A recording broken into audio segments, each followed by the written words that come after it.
అందరికీ నమస్కారం అండి. ఈరోజు ఎర్ర గోధుమ రవ్వ ఉప్మా తయారు చేయ విధానం చెప్తున్నానండి. గోధుమ రవ్వలో 2 రకాలు ఉంటాయి. అన్నవరం ప్రసాదం చేసే రవ్వ అయితే ఉప్మా చాలా టేస్టీగా ఉంటుందండి.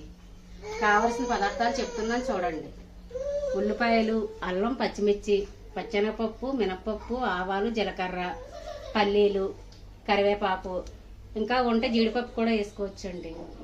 ఈ ప్యాకెట్ రవ్వ ఉప్మా అయితే చాలా టేస్టీగా ఉంటుందండి. ముఖ్యంగా ఉప్మాకి జీలకర్ర చాలా అవసరం. పాతకాలంలో అమ్మమ్మలు వాళ్ళు చేసేదైతే జీలకర్రతోనే ఉప్మా తయారు చేసేవారండి. తయారు చేయ విధానం చెప్తున్నాను చూడండి. ముందుగా స్టవ్ వెలిగించుకోవాలండి. సరిపడా పాన్ పెట్టుకొని తగినంత నూనె వేసుకోవాలండి. ఈ ఉప్మాకి 4 స్పూన్లు నూనె సరిపోతుందండి. ఉప్మా తయారు చేస్తున్నానండి. అంటే 1/2 కేజీకి కొంచెం ఎక్కువ రవ్వ. రవ్వతో ఉప్మా తయారు చేస్తున్నానండి. ఈ గ్లాస్ రవ్వకి 3 గ్లాసులు వాటర్ వేసుకుంటే ఉప్మా చాలా బాగా వస్తుందండి. ముందుగా పల్లీలు వేసుకోవాలండి.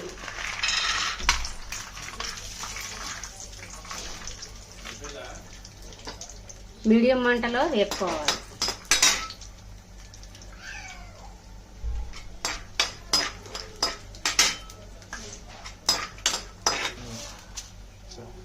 పల్లీలు కొంచెం వేగాక మిగిలిన పోపు వేసుకోవాలి.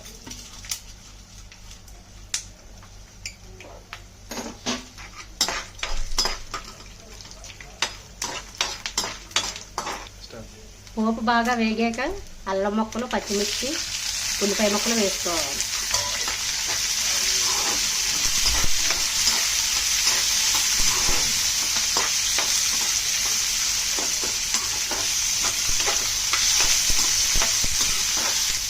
ఇవి కొంచెం వేగాక అప్పుడు కరివేపాకు వేసుకోవాలండి. దానివల్ల ఫ్లేవర్ బాగుంటుంది మనకి.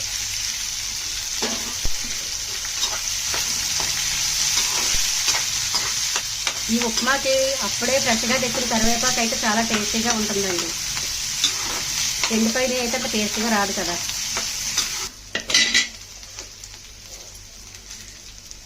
పోపు బాగా వేగిందండి.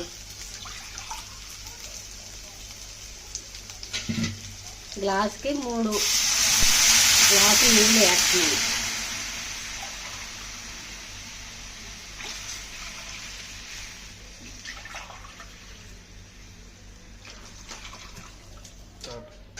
రాళ్ళు ఉప్పు అయితే బాగా టేస్ట్గా ఉంటుందండి ఉప్మా.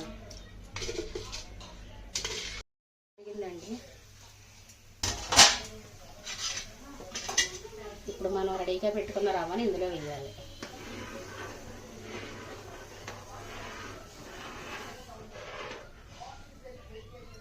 తర్వాత స్టవ్ని మీడియంలో పెట్టుకోవాలి.